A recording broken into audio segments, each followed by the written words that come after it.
Rise and Shine Pilipinas, Rise and Shine Audrey. Maaga pa lang ay natatanda natin ang ating mga ka-RSP na nakapila dito sa isang Kadiwa outlet sa Quezon City.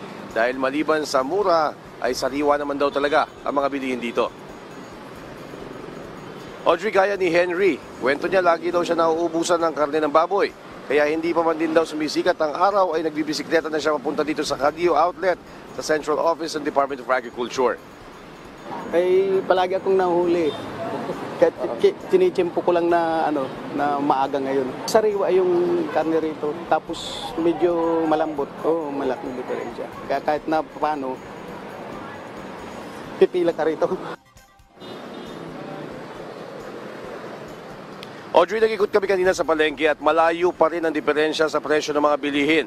Sa karne pala ng baboy na pinipilahan dito sa Kadiwa na galing pa ng Chaong, Quezon, halos 100 ang matitipid pagdating sa laman at tiempo na pwede pang ipambili ng sahog sa gulay.